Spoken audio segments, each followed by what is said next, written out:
Gercep besar di sini hari ini saya akan membahas berita tentang One Piece yang terbaru. Nah, mari tanpa basa-basi lagi, kita langsung saja. Wadaw! Closed doors, I'm a fool for your love.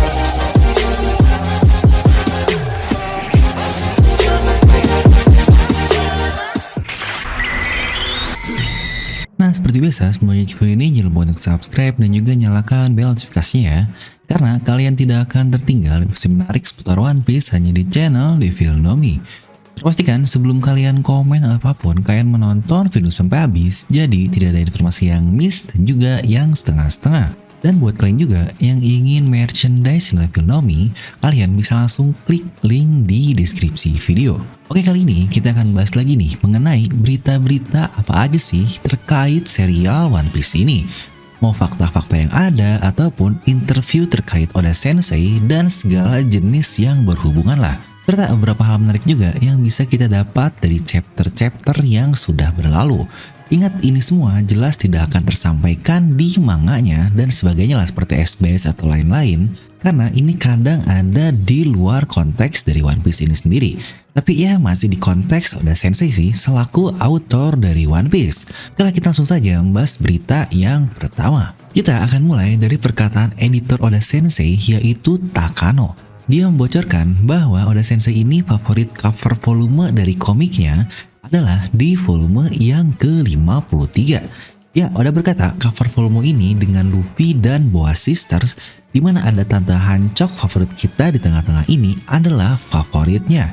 Alasannya jelas lah ya, karena ada Tante Hancock. Aduh, nggak deng. Alasannya karena setelah sekian lama ketika Luffy dan krunya terpisah di volume 52 sebelumnya, akhirnya Oda kembali menggambarkan Luffy dengan petualangan barunya yang mengingatkan ketika Oda menggambar volume 1. Ya, kita tahu lah ya, selama 51 volume mereka selalu bersama dengan krunya menjadi cover dari halaman komiknya. Lalu berita yang selanjutnya adalah pernyataan Oda terkait rilisnya chapter 1000 lalu. Ingat, chapter 1000 ya, manganya bukan episode 1000 animenya yang rilis 2 minggu lalu. Dimana kita tahu momen Luffy memegang topi jerami di chapter 1000 ini sangat mirip sekali dengan Shanks di chapter 1 lalu. Momen ketika Shanks akan memberikan topi jeraminya kepada Luffy Senchou. Tapi di interview, Oda bilang jika itu hanyalah sebuah kebetulan saja. Dan di interview yang berbeda, Oda bilang juga ini luar biasa sekali karena sesuatu yang tidak serencanakan malah kadang membuat pembaca benar-benar hype karena hal itu. Waduh, momen yang mirip itu ternyata bukanlah terjadi secara sengaja oleh Oda Sensei. Ya emang gini kali ya, kita bikin teori udah susah payah, sehebat apapun dan senyambung apapun, mungkin jawaban Oda bakal kayak gini. Iya ya, gua aja nggak kepikiran. Aduh. Lanjut, selain itu di chapter 1000 juga tadinya Oda mau mengubah kata-kata Luffy di akhir seperti saya tidak akan maafkan siapapun yang melukai teman saya. Sama seperti kata-kata Shanks di chapter 1 lalu. Tapi akhirnya Oda mengubahnya menjadi saya adalah orang yang akan menjadi Raja Bajak Laut. Yang sejujurnya ini jauh lebih baik sih menurut saya. Kalau alasan cuma karena melukai teman gitu-gitu lagi, aduh terlalu klise banget. Tapi pasti untuk serial bocil-bocil jika seperti itu akan melakukan apapun demi teman hingga dapat nakamas power yang luar biasa. Tapi One Piece ini adalah manga atau serial based on purpose, atau ada alasannya lah kenapa mereka melakukan hal itu. Sama seperti serial Naruto yang ingin dia menjadi Hokage, walaupun ia akhirnya lebih dari Hokage sih kemampuannya. Makanya kedua serial ini sangatlah terkenal sekali. Dan Luffy ingin seperti sekarang karena dia mempunyai tujuan ingin menjadi Raja Bajak Laut dan menemukan One Piece. Jadi bukan cuma menolong teman saja. Yang jadi kata-kata yang diucapkan di chapter 1000 lalu ini maknanya jauh lebih kuat dibandingkan hanya menolong teman saja yang menurut saya aduh kurang banget. Dan itu juga yang ngebuat One Piece sebenarnya bukanlah komik untuk kalangan anak-anak karena bahasannya yang menurut saya cukuplah berat. Dan bukan juga murni tarung-tarung gebok lah untuk serial One Piece alias ada story-nya yang dibangun. Intinya well said banget Oda Sensei. Lalu ini juga nih jawaban Oda terkait para YouTuber One Piece mau di dalam ataupun luar negeri. Ingat dalam negerinya di Jepang dong ya, kan Oda orang Jepang. Dimana ini dari SBS volume 101 kemarin yang sengaja saya pisahkan dari video SBS. Dimana pertanyaannya adalah Oda Sensei, akhir-akhir ini banyak sekali YouTuber yang membahas tentang One Piece. Apakah kau sendiri ikut menontonnya? Dan jawaban dari Oda Sensei adalah, saya tahu YouTuber ada dan saya pun sudah menonton beberapa video.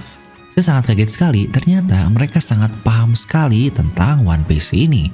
Tapi saya selalu memastikan pada diri saya sendiri, saya tidak seharusnya menonton video prediksi atau teori mereka karena bisa saja mereka akan memprediksi sesuatu dengan benar. Ini akan sangat berbahaya bagiku jika saya berasumsi pengetahuan mereka tentang One Piece ini adalah rata-rata pengetahuan level dari seluruh pembaca One Piece saya ini. Banyak pembaca yang hanya membaca One Piece karena menikmatinya saja. Saya perlu menggambar One Piece ini yang bisa disesuaikan untuk semua level pengetahuan. Jika saya menggambar utamanya hanya untuk mereka para YouTuber, saya akan rusak sebagai mangaka seperti pembacaku bisa mengerti apa yang terjadi jika ada bagian yang saya lewatkan penjelasannya. Tapi saya tidak ada niat untuk mensensor mereka kok. Jadi silahkan nikmati para YouTuber One Piece ini. Oh iya, ngomong-ngomong, kita juga membuat channel official One Piece di YouTube yang bernama I Have Nakamas. Wah, ini sih wow banget tuh kata-kata dari Oda Sensei.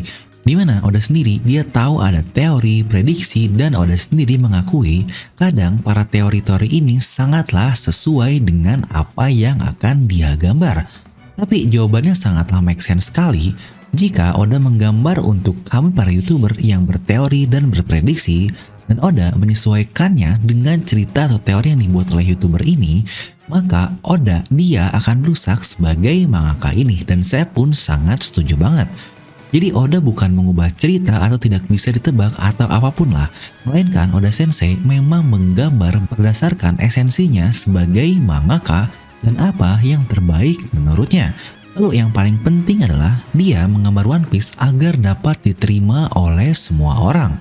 Oda pun kaget ternyata dikiranya banyak penikmat One Piece biasa saja, tapi bahkan sampai ada orang yang terlalu berpengetahuan terkait One Piece ini. Contohnya para channel-channel yang membahas One Piece lah intinya. Jujurnya saya pun merasa bukan hanya kami para pemilik channel saja, tapi kalian-kalian yang suka komen dengan pengetahuan yang luar biasa pun itu udah masuk ke level pengetahuan One Piece yang Oda maksud levelnya lebih tinggi. Dan bahkan Oda sendiri pun pernah bilang dia tidak akan mengubah ending dari One Piece bagaimanapun jika ada yang memprediksikan secara benar. Karena saya pun pernah membaca di komen-komen, tenang aja kalau orang udah ada yang tahu endingnya seperti apa, Oda bakal mengubahnya dengan cara lain. Ini salah total. Oda sudah tahu akhir One Piece seperti apa dari awal banget dia memulai serial ini. Makanya tadi saya bilang serial One Piece ini based on purpose. Dia sudah tahu tujuannya apa, jadi Oda hanya perlu membangun story atau build up untuk sampai ke akhir itu. Inilah alasan kenapa One Piece ini sangat berjalan begitu saja dan sangat bagus sekali sampai akhir. Intinya ceritanya sangatlah kompleks karena Oda sendiri dia sudah tahu endingnya seperti apa. Bedalah dengan sebagian mangaka lain yang mengikuti arus saja. Jika seperti ini ceritanya akan dibuat A lalu ditambah B dan C dan sekilasnya. Intinya jika seperti itu mungkin arc-arcnya akan terasa tidak saling berhubungan. Tapi untuk One Piece ini kenapa saling berhubungan? Karena akhirnya Oda sudah tahu. Tapi yang terpenting di sini adalah bahkan Oda pun tidak menyalahkan dan berkata macam-macam terkait para YouTuber yang berteori lah, yang berprediksi lah, seperti banyak dari kalian nih yang sering bilang, lah teori nggak jelas, tunggu aja sih Oda yang bikin ceritanya sih lah, ngapain bikin-bikin kayak gini. Lah di sini Oda aja malah suka nontonin juga. Malah jadi kalian yang terlalu melewati batasan yang penciptanya aja alias Oda Sensei malah santai. Bahkan di akhir dia sendiri bilang, jadi silahkan menikmati para YouTubers One Piece. Aduh, bener ya mengenai hal ini juga dulu Oda pernah membahas hal yang cukup mirip. Dia malah membebaskan jika ada orang yang mau membuat karya dari One Piece ini. Tapi kenapa di sini malah banyak bocil yang salty banget jika kita ngebuat teori tentang One Piece? Kayaknya emang bener-bener kurang piknik nih. Ya intinya kata-kata yang Oda sampaikan di jawaban itu sangat simpel banget tapi dapat dimengerti banget juga. Emang gila Oda Sensei ini. Nah, penutup lagi-lagi mengenai chapter 1000 yang menjadi bahasan utama di banyak interview, SBS, dan majalah terkait One Piece. Oda memberikan pesan-pesannya di sini. Sejujurnya saya tidak memiliki motivasi yang berlebih untuk chapter 1000. Tapi orang-orang di sekitar saya berkata, wih One Piece sudah mau 1000 chapter nih. Dan Oda pun akhirnya memikir, wait, apa saya diharapkan menggambar sesuatu yang spesial di chapter 1000 ini nah? Aduh, Oda banget nih. segala hal terjadi tidak dipaksakan begitu saja. Lanjut, Oda pun berkata, saya merasa tertekan di sekitaran chapter 980, di mana editor saya memulai rencana selebrasi. Saya pun cukup kesulitan mencoba memberi bumbu untuk chapter 1000 nanti. Ini cukup sulit mengingat realitanya, Luffy dan karakter-karakter saya tidak tahu mereka harus diberi hype lebih untuk para pembacanya di chapter 1000 nanti. Mereka hanyalah bergerak sesuai tujuan mereka masing-masing. Tapi akhirnya saya merasa cukup puas sekali dengan para pembaca yang menikmati chapter 1000 lalu. Terima kasih untuk pesan selebrasi ini. Saya sangat mengapresiasi dari hati yang terdalam di mana saya diizinkan untuk menggambar manga sebanyak 1000 chapter. Wah, ini sih lagi-lagi Oda Sensei. Dia mentreat karakter-karakter buatannya, Luffy dan kawan-kawannya, bukan sebagai ciptaan, tapi sebagai part of his life-nya karena dia bilang mereka hanya bergerak berdasarkan tujuannya masing-masing. Padahal jika kita lihat dari perspektif kita, Oda Sensei ini termaksud penciptanya. Dia bebas melakukan hal apapun untuk ciptaannya itu. Tapi Oda sendiri, dia tidaklah melakukan hal semena-mena seperti itu. Makanya lagi-lagi kadang saya suka bingung sih buat kalian yang terlalu karakter utama sentris banget. Dan akan sulit menerima fakta ini bahwa Oda sendiri melihat One Piece bukan dari perspektif penciptanya yang bisa melakukan apapun. Tapi based on why dia melakukan A, why dia bisa melakukan B, dan sejenisnya. Bukan karena dia karakter utama, dia harus bisa melakukan semuanya. Lagi-lagi inilah yang Oda lakukan. Again, Oda Sensei well said banget. Nah, jadi itulah untuk berita di sesi kali ini. Kalian bisa langsung tuliskan pendapat kalian di kolom komentar di bawah. Dan seperti biasa, semoga kalian terhibur dengan video ini. Like aja kalau kalian suka, dislike aja kalau suka. Jangan lupa untuk subscribe dan juga share video teman kalian.